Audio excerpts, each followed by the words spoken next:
Hello' everyone, উইনিছ kitchen চেনেললৈ আপোনালোক সকলোকে আকৌ এবাৰ স্বাগতম জনাইছোঁ। আশা কৰোঁ আপোনালোক সকলোৱে ভালে আছে আৰু ময়ো ভালে আছোঁ। আজি মই আপোনালোকৰ ওচৰলৈ আকৌ এটা মাছৰ ৰেচিপি লৈ আহিছোঁ।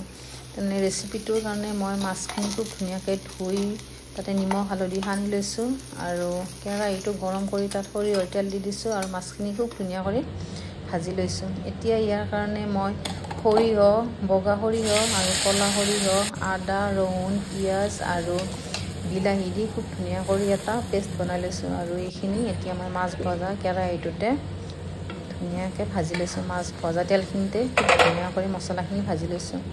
মছলাখিনি বহুত ধুনীয়াকৈ ভাজি ল'ব লাগিব যাতে তাৰ পৰা তেল ওলাই আহে। মছলাটো যিমান ভালকৈ ভাজিম সিমানে তৰকাৰীখন খাবলৈ সোৱাদ হয়। আৰু ইয়াতে মই নিমখ, হালধি আৰু জিৰা ধনিয়াৰ গুড়া অলপ দি দিছোঁ।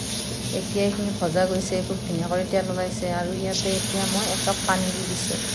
পানীটো নিজৰ আন্দাজমতে দিব, নিজৰ জোখমতে কিমানখিনি লাগে। মই 1 কাপেই দিছোঁ আৰু এইখিনি এতিয়া খুব ধুনীয়াকৈ উতলিবলৈ দিছোঁ।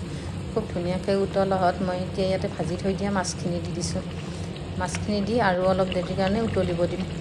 আপোনালোকৰ যদি মোৰ ভিডিঅ'টো চাই ভাল লাগে, লাইক, শ্বেয়াৰ আৰু কমেণ্ট এটা কৰি দিব আৰু যিসকলে মোৰ ভিডিঅ'টো নতুনকৈ চাইছে মোৰ চেনেলটো ছাবস্ক্ৰাইব কৰি দিব। আৰু এতিয়া শেষত মই ইয়াতে অলপ ধনিয়া পাত কাটি দিম। ধনিয়া পাতখিনি দি তৰকাৰীখন হৈ গ'ল। ভিডিঅ'টো চাই ভাল লাগিলে লাইক কৰি দিব।